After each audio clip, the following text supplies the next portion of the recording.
ভাববে খেপসা খাইছো কোনদিন? তোমার জীবনে তুমি খেপসা খাইছো কোনদিন?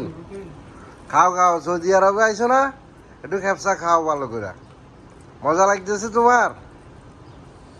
হ্যাঁ, তুমি তুমি এবাদত তো ঠিক আছে, তুমি খাওয়ার সময় যে খেপসা কি আলফাম কি এটা বুঝো না, তোমাকে বুঝাই দিতে হবে না। হুম, না না, তুমি খেপসা কি জিনিস সেটা বুঝতেছো নাকি? মরকা চাইল খাইতেছ বাবলু, দেখতেছ যে খেপসা চাইল ঘর, তুই ক এটার নাম কি? এর হাতে যে চাইল আর মরক করলো, এটা হইলো নে সৌদি আরবে আসি চাই ক বাবলু।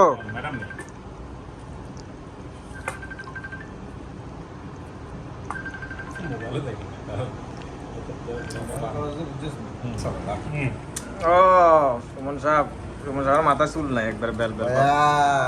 বাবলুর হ্যাঁ রুমে এখন আমি আর বাপ্পি লিটন ভাই খেপসা খাইতেছি।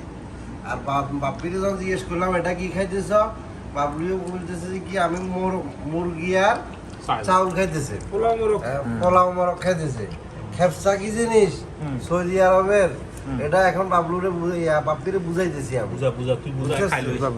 হ্যাঁ, এটা খেপসা এক জিনিস, আলফাম আর এক জিনিস, বুঝছো ছোট খোকা? বুঝো বুঝো বাদশা মিয়া। সৌদির উমরা আসলে একটা দেখা হইলো আসলে, ঠিক না?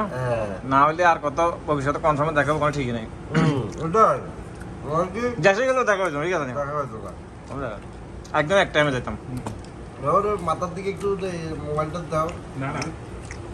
এটা তো বাপ্পি আর কি, বুঝছো রে? বাপ্পি না, আমি তো আছি সব সময়। তুই তো আইবিস, তুই আসলে আমি তো আছি।